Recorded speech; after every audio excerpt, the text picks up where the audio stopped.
अस्सलाम वालेकुम जी, कैसे हैं आप सब। उम्मीद है कि बिल्कुल ठीक ठाक होंगे।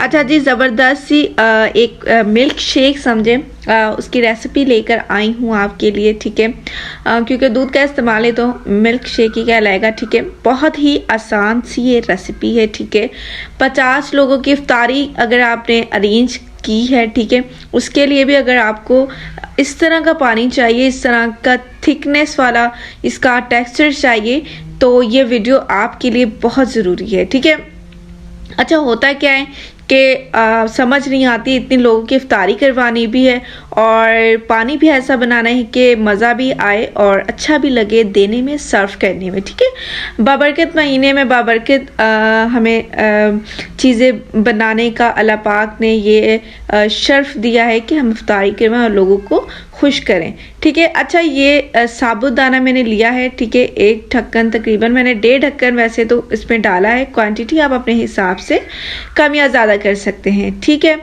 इसमें थोड़ा सा पानी ऐड कर लेना है मैंने और इसको कर लेना है बॉयल। उससे पहले मैंने आपको दिखाया था तुक मलंगा। ठीक है, वो भी मैंने तकरीबन 1 घंटा पहले भिगो कर रखा है, वो भी भिगो कर रख ले और मैं बाद में बताती हूँ उसका क्या करना है। ठीक है, अच्छा इसके अंदर मैंने तकरीबन 1 कप पानी ऐड कर दिया है। इतना ऐड करना है कि हमारा, क्योंकि हमने ये पानी ये समझ लें कि वेस्ट नहीं करना है। ठीक है, साबुदाने के अंदर जो पानी की लेस होती है ना, वो इस मिल्क शेक को मज़ेदार बनाएगी। पानी को बिल्कुल भी वेस्ट नहीं करना और इसी पानी के अंदर अपना सारा काम करने वाले हैं। ठीक है, एंड तक देखिएगा, लाजमी बहुत मज़ा आने वाला है।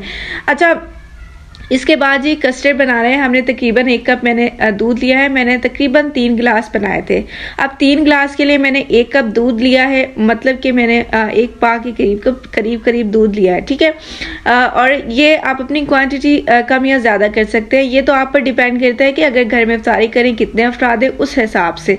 ठीक है, मैं आगे चलकर आपको बता देती हूँ कि आप किस तरह से आसानी से बना सकते हैं ये मिल्क शेक। ठीक है, मैंने 2 तकरीबन टेबल स्पून लिए हैं कस्टर्ड पाउडर के, और याद रहे कि स्ट्रॉबेरी ही यूज़ करना है। ठीक है, उसके अलावा जी मैं बता दूं आपको कि इस स्टेज पर आकर आपने सोच लेना है कि आपने कितना पानी बनाना है और कितनी थिकनेस होनी चाहिए।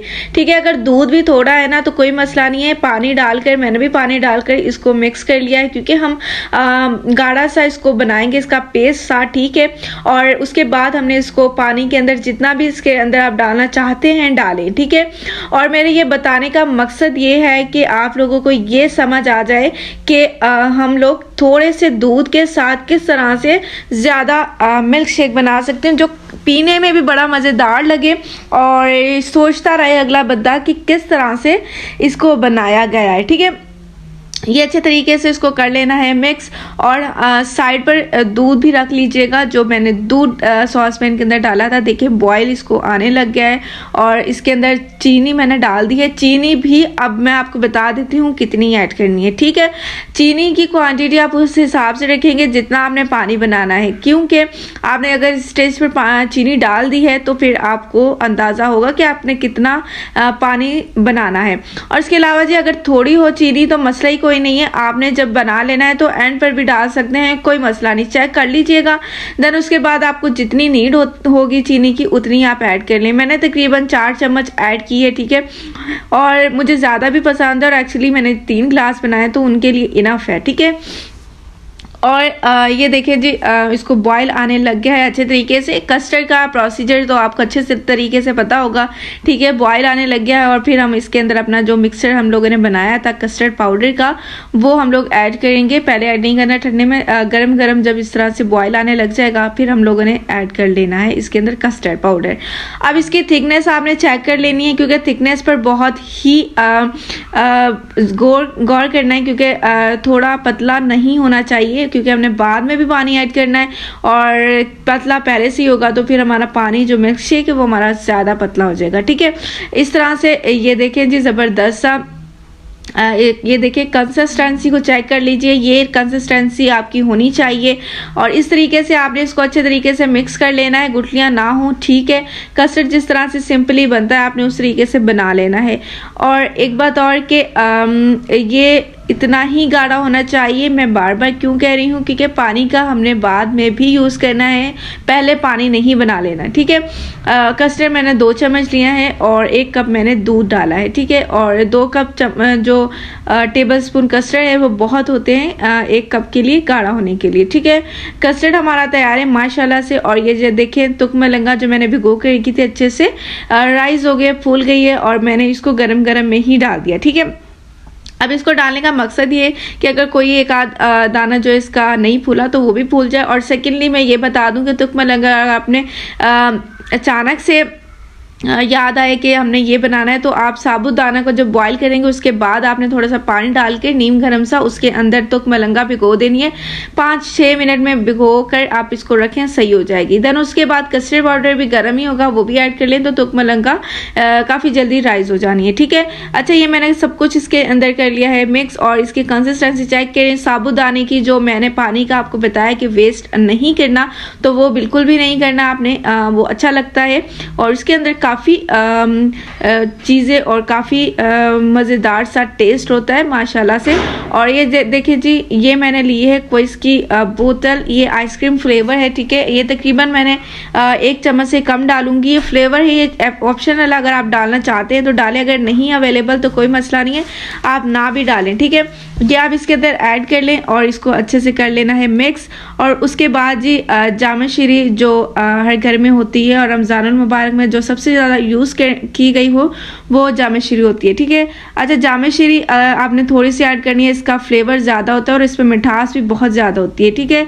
ये मैंने चीनी आपको पहले बता दिया कि चीनी आपने पहले डिसाइड कर लेनी है कितनी ऐड करनी है। देन उसके बाद अगर तो फ्लेवर है आपके पास आइसक्रीम वाला तो ऐड कर ले, वरना जामे शीरी आप अपने हिसाब से डाल सकते हैं, ठीक है। थोड़ा सा कस्टर्ड का भी फ्लेवर आएगा, थोड़ा सा जामे शीरी का भी फ्लेवर आएगा, तो बहुत ही मज़े का लगी जूस बनेगा, ठीक है।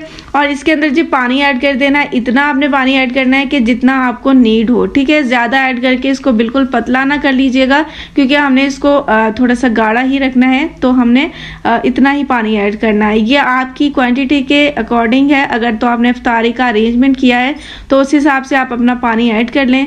और अगर आपको घर में अपने इफ्तारी घर वालों के लिए तो थोड़ा सा इसको इस तरह की कंसिस्टेंसी में रहने दें, ठीक है। इस तरह से मैंने ग्लास ले लिए हैं, ठीक है। और मैं आइस क्यूब इसके अंदर ऐड करूँगी, बर्फ़ का इस्तेमाल करूँगी और मज़ेदार सा हमारा ये जूस हो गया है रेडी। और मुझे उम्मीद है कि ये रेसिपी आपको बहुत पसंद आई होगी, और अगर आई है तो प्लीज़ जाके सब्सक्राइब कर दें, क्योंकि आप लोग देखते रहते हैं और सब्सक्राइब का बटन लगता है दबाना भूल जाते हैं, और बेल आइकन के बटन को भी दबा दिया करें ताकि मेरी इस तरह की वीडियोस आप तक पहुंचती रहे। और आगे माह रमज़ान की आमद है तो इस तरह की रेसिपीज़ के लिए चैनल को सब्सक्राइब कर देना लाजमी है, ठीक है। ये देखें जी, मज़ेदार सा ये जूस तैयार हो गया है। और इसके अंदर जो ये तुकमलंगा और साबुत दाना है, ये जैसे ही अंदर जाएगा तो ठंडक ही ठंडक। वैसे तो मौसम बहुत ही अच्छा है, लेकिन इस तरह के जूसेस भी काफ़ी ज़रूरी हैं रमज़ानुल मुबारक में। इजाज़त दीजिए, अपना बहुत सारा ख्याल रखिए और अपने प्यारों का ख्याल रखिए, और उनकी इफ्तारी के दस्तरखान को बनाइए स्पेशल, और मुझे सब्सक्राइब करना ना भूलें, ठीक है जी। अल्लाह हाफिज़।